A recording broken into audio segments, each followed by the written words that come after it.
Assalamualaikum warahmatullahi wabarakatuh. Perkenalkan, sebelumnya saya Azizul Hakim dengan NIM 210421153. Baiklah, dalam video pembelajaran ini saya akan menjelaskan materi perkuliahan analisis kebijakan publik dengan dosen pengampu Bapak II Permana ST.MT. Adapun pokok pembahasan dalam pembahasan ini yaitu ada dua. Yang pertama yaitu the process of policy analysis atau proses analisis kebijakan. Yang kedua yaitu policy analysis in the policy making process atau analisis kebijakan dalam proses pembuatan kebijakan. Baiklah, langsung saja kita masuk kepada pembahasan materi yang pertama yaitu proses analisis kebijakan. Analisis kebijakan adalah proses penyelidikan multidisiplin yang bertujuan untuk menciptakan, menilai secara kritis, dan mengkomunikasikan pengetahuan yang relevan dengan kebijakan. Sebagai disiplin ilmu pemecah masalah, ilmu ini mengacu pada metode ilmu sosial, teori, dan temuan substantif untuk memecahkan masalah praktis. Materi yang kedua mengenai metodologi penyelidikan kebijakan. Metodologi penyelidikan kebijakan mengacu pada penyelidikan kritis terhadap solusi potensial terhadap permasalahan praktis. Abraham Kaplan, salah satu pendiri ilmu kebijakan, mengamati bahwa tujuan metodologi adalah untuk membantu memahami dan mempertanyakan tidak hanya produk penyelidikan kebijakan, namun juga proses yang digunakan untuk menciptakan produk tersebut.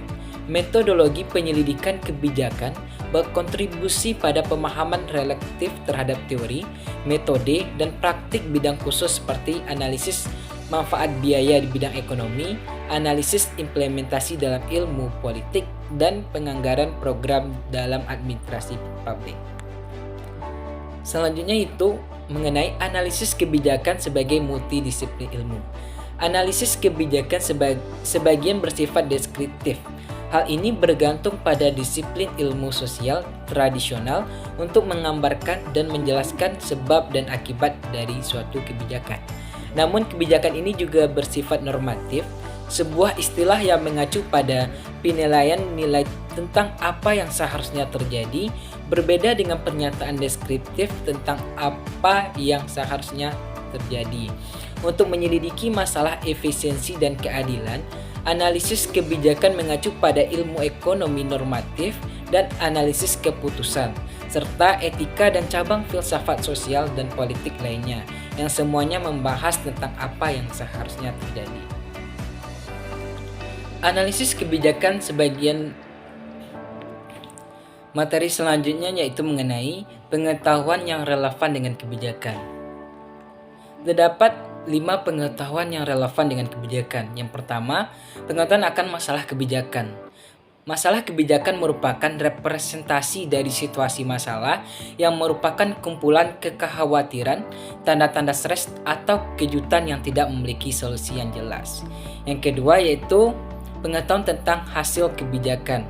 Hasil kebijakan merupakan konsekuensi dari penerapan satu atau lebih alternatif kebijakan yang direncanakan atau dirancang untuk memecahkan suatu masalah.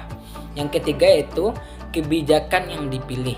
Kebijakan yang dipilih merupakan solusi potensial terhadap suatu masalah. Yang keempat yaitu hasil kebijakan yang diamati.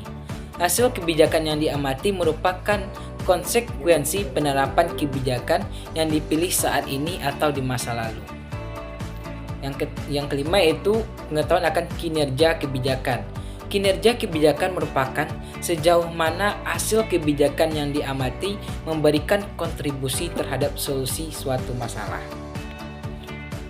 Materi selanjutnya mengenai metode analisis kebijakan. Adapun metode dalam menganalisis kebijakan yaitu yang pertama metode penataan. Metode penataan masalah digunakan untuk menghasilkan pengetahuan tentang masalah apa yang harus dipecahkan. Metode yang kedua yaitu metode peramalan. Metode peramalan digunakan untuk menghasilkan pengetahuan tentang hasil kebijakan yang diharapkan. Metode yang ketiga yaitu metode resep. Metode resep digunakan untuk menciptakan pengetahuan tentang kebijakan yang disukai. Yang keempat yaitu metode pemantauan. Metode pemantauan digunakan untuk menghasilkan pengetahuan tentang hasil kebijakan yang diamati. Yang terakhir yaitu metode evaluasi. Metode evaluasi digunakan untuk menghasilkan pengetahuan tentang nilai atau kegunaan hasil kebijakan yang diamati dan kontribusinya terhadap kinerja kebijakan. Materi berikutnya yaitu mengenai bentuk analisis kebijakan. Adapun bentuk analisis kebijakan ini yaitu yang pertama, analisis prospektif dan retrospektif. Analisis kebijakan prospektif melibatkan produksi dan transformasi pengetahuan sebelum resep dibuat. Analisis kebijakan adalah cara menganalisis pengetahuan untuk mengambil alternatif dan preferensi kebijakan yang dinyatakan dalam istilah kuantitatif dan kualitatif yang dapat dibandingkan dan diprediksi. Penelitian ini tidak mencakup pengumpulan pengetahuan, sebaliknya penelitian kebijakan mengacu pada penelitian yang menggunakan metode ilmu sosial untuk menggambarkan atau menjelaskan fenomena. Analisis retrospektif ini mencirikan gaya operasi beberapa kelompok analis. Yang pertama yaitu analis yang berorientasi pada disiplin. Yang kedua itu analis yang berorientasi pada masalah. Yang ketiga itu analis berorientasi pada aplikasi. Bentuk analisis kebijakan yang kedua yaitu analisis deskriptif dan normatif. Analisis kebijakan deskriptif sejajar dengan teori keputusan deskriptif yang mengacu pada serangkaian proposisi yang konsisten secara logis yang menggambarkan atau menjelaskan sebuah tindakan. Teori keputusan deskriptif dapat diuji terhadap observasi yang diperoleh melalui pemantauan dan peramalan. Analisis kebijakan normatif sejajar dengan teori keputusan normatif yang mengacu pada serangkaian proposisi yang konsisten secara logis yang mengevaluasi atau menentukan tindakan. Metode evaluasi dan resep memberikan pengetahuan tentang kinerja kebijakan dan kebijakan yang dipilih.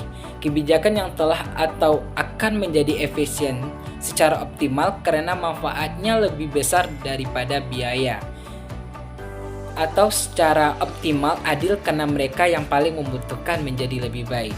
Ciri-ciri analisis kebijakan normatif adalah proporsinya bertumbuh pada nilai-nilai seperti efisien, efektivitas, kesetaraan, daya tanggap, kebebasan, pencerahan, dan keamanan. Bentuk analisis kebijakan selanjutnya itu penataan masalah dan pemecahan masalah.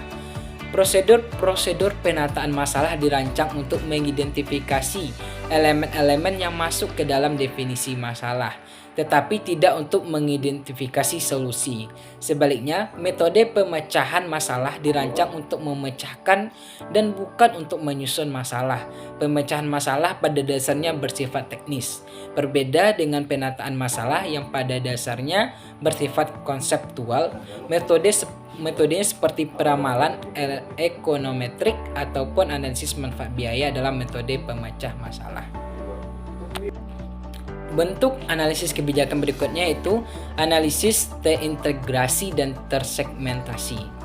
Analisis kebijakan terpadu atau terintegrasi ini menghubungkan dua bagian, yaitu pertama bentuk analisis retrospektif dan prospektif digabungkan dalam satu proses yang berkelanjutan.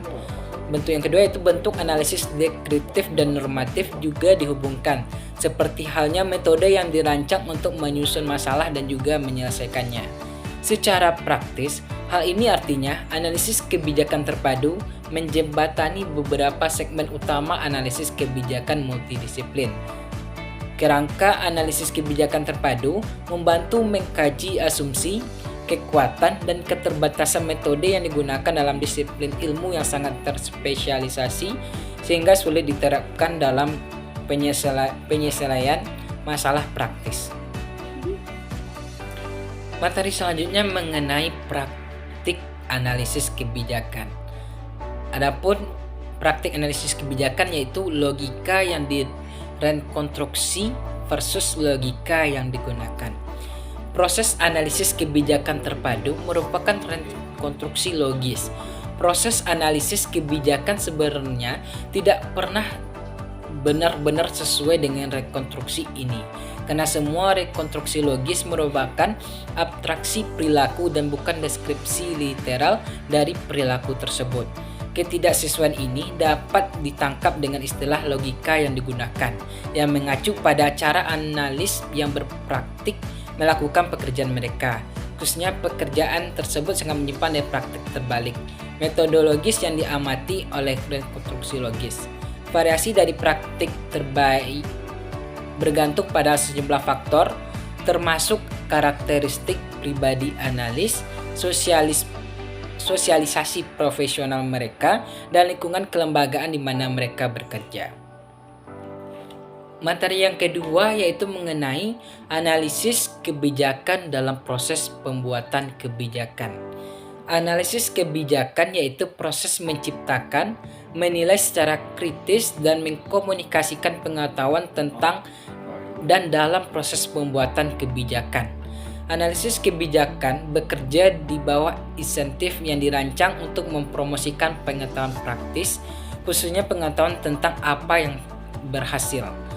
Meskipun analisis kebijakan mengacu pada metode, teori, dan temuan-temuan substantif ilmu sosial tradisional, tujuannya adalah untuk memecahkan masalah-masalah praktis. Hal ini membutuhkan komunikasi dan penggunaan pengetahuan dalam serta tentang proses pembuatan kebijakan. Adapun proses pembuatan kebijakan, gerakan ilmu kebijakan didirikan oleh ilmuwan politik terkemuka Harold de Lasswell yang menawarkan visi baru mengenai hubungan antara ilmu sosial dan pembuatan kebijakan. Meskipun sebagian dari visi Lasswell dapat ditelusuri hingga abad ke-19, ilmu kebijakan tidak hanya mengamatkan penciptaan pengetahuan tentang pembuatan kebijakan, sesuatu yang telah dilakukan selama berabad-abad. Ilmu kebijakan juga mengharuskan pengetahuan yang dihasilkan digunakan untuk meningkatkan proses pembuatan kebijakan. Dalam proses pembuatan kebijakan terdapat beberapa fungsi pengambilan keputusan. Adapun fungsi pengambilan keputusannya yaitu yang pertama, intelijen. Artinya, hasil dari fungsi intelijen mencakup pengumpulan, pemrosesan, dan penyebaran pengetahuan untuk digunakan oleh para partisipan dalam proses pengambilan keputusan. Yang kedua yaitu promosi. Hasil dari fungsi promosi mencakup agitasi dan propaganda yang memanfaatkan para pemimpin partai politik dan kelompok kepentingan. Berikutnya yaitu preskriptif. Hasil dari fungsi preskriptif ini mencakup rutinisasi dan pelembagaan norma-norma yang dapat ditegakkan oleh eksekutor dan legislator. Yang keempat yaitu pemanggilan. Hasil dari fungsi pemanggilan ini mencakup penegakan kepatuhan terhadap resep oleh staf di lembaga terkait. Yang kelima yaitu penerapan. Hasil dari fungsi penerapan mencakup karakterisasi atau dokumentasi tertulis. Yang keenam yaitu terminasi. Hasil dari fungsi penilaian mencakup penugasan tanggung jawab hukum atau administratif untuk penilaian tujuan kebijakan. Adapun proses pembuatan kebijakan ada 7. Yang pertama yaitu penetapan agenda, yang kedua itu perumusan kebijakan, yang ketiga yaitu adopsi kebijakan, yang keempat itu implementasi kebijakan, yang kelima yaitu komunikasi kebijakan, yang keenam yaitu evaluasi kebijakan, dan yang ketujuh itu mengadaptasi kebijakan. Baiklah, materi berikutnya itu mengenai model-model perubahan kebijakan. Yang pertama itu model rasionalitas komprehensif. Model ini menjelaskan pembuatan kebijakan harus mempertimbangkan biaya dan manfaat dari alternatif yang tersedia dan membuat keputusan yang dimotivasi oleh kepedulian terhadap penggunaan sumber daya secara efisien. Yang kedua itu model rasionalitas terbaik kedua. Teori ini menyatakan bahwa mustahil bagi para pengambil keputusan dalam masyarakat demokratis untuk memenuhi persyaratan rasional ekonomi yang komprehensif. Tidak mungkin untuk membuat suatu pilihan terbaik dengan menggabungkan pilihan-pilihan rasional individu melalui pemungutan suara mayoritas. Model yang ketiga itu model inkremental yang terputus-putus. Model inkremental yang terputus-putus berpendapat bahwa model rasionalitas ekonomi yang komprehensif tidak bisa diterapkan sebagai penjelasan atas proses pembuatan. Proposisi mendasar dari teori model inkremental yang terputus-putus, pilihan rasional dibuat ketika para pengambil keputusan pengambilan keputusan dibuat pada batas Q. Yang keempat yaitu model rasionalitas terbatas. Model rasionalitas terbatas menyatakan bahwa pengambilan keputusan individu tidak berusaha untuk menjadi rasional secara penuh atau menyeluruh dalam arti mempertimbangkan dan menimbang semua alternatif yang ada. Model yang kelima itu konvergensi simultan. Model konvergensi dalam konteks pembuatan kebijakan, individu dan kelompok berinteraksi sepanjang waktu untuk menetapkan agenda dan merumuskan kebijakan. Namun keberhasilan mereka bergantung pada kemampuan untuk menganalisis momen-momen kritis ketika tiga jenis aliran masalah, kebijakan, dan politik berkonvergen. Model yang keenam yaitu model keseimbangan bersela mengibaratkan. Model keseimbangan bersela mengibaratkan proses perubahan kebijakan dengan evolusi biologis. Sebagian besar kebijakannya relatif stabil, berubah secara bertahap dalam jangka waktu yang lama. Terdapat keseimbangan dinamis di antara kebijakan yang bersaing. Baiklah, sekian penjelasan materi dari saya. Mohon maaf jika dalam penyampaian terdapat kesalahan. Saya akhiri dengan